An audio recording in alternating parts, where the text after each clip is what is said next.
సినిమాను గురించి ఏం చెప్పాలి? విష్ణు చెప్పినట్టు చాలా చెప్పాలి. ఇది ప్రజల సినిమా, మీ సినిమా. ఈ తరానికి ఏ తరానికి ఈ సినిమా ఎప్పుడూ కొత్తదే. భక్తిభావం, ఆ భక్తి ఎలా వచ్చింది, ఆ దూర్జటి మహాకవి ఎలా రాశారు, శ్రీ కాళహస్తీశ్వర మహత్యం అంటే ఏమిటి, దాన్ని ఇంతకుముందు ఎవరు తీశారు, మళ్ళీ ఏమిటి కొత్తగా చూస్తున్నారు వీళ్ళు అనేది ఈ సినిమాలో ఎంతో వ్యయ ప్రయాసలకు కష్టం. అంటే ఎంతైనా ఏదైనా ఏ సినిమా అయినా ఒకటి కష్టం. ఈ సినిమాలో అతిరథ మహారథులు పేరు పేరున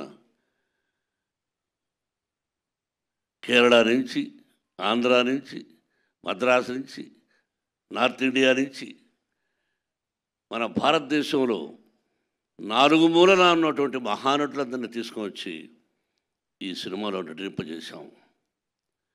వాళ్ళు ఏం చేశారు, ఎలా చేశారు అని చెబితే ఏదో డబ్బా కొట్టుకున్నట్టు అవుతుంది. ఎన్ని రోజులు ఇక్కడే ఉన్నాడు శరత్. అతని గురించి అతనిదే నాటామని. నేను పెదరాయుడు యాక్ట్ చేసిన సినిమా అయిందే.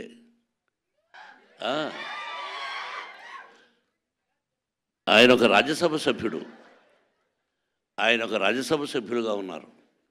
ఆయనకు ఒక పార్టీ అధినేతగా ఉన్నారు. ఈరోజుకి ఏ పాత్రనైనా అవలీలగా పోషించగలిగినటువంటి మంచి నటుడు, నాకు సోదరుడు. అలాగే పేరు పేరున ప్రతి ఒక్కరూ అత్యద్భుతంగా చేశారు.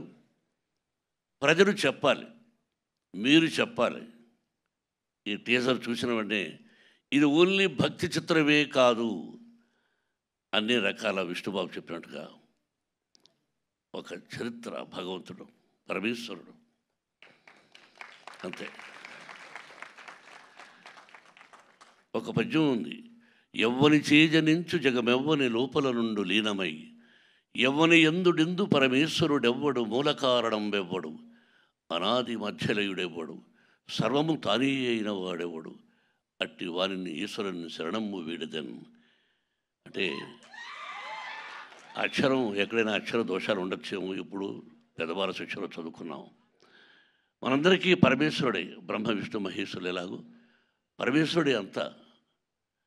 ఆయన ఆజ్ఞ ప్రకారమే మనం అంటుంటాం ఇళ్లలో, శివుడి ఆజ్ఞ లేనిది సీమైనా కుట్టదని సామెతలు మనం వింటుంటాం. మన అమ్మా నాన్న చెప్పారు అంతే. ఆయన పర్మిషన్ లేనిది ఈ సినిమా తీసుంటాం. ఆ భగవంతుని ఆశీస్సులతో సినిమా తీసాం.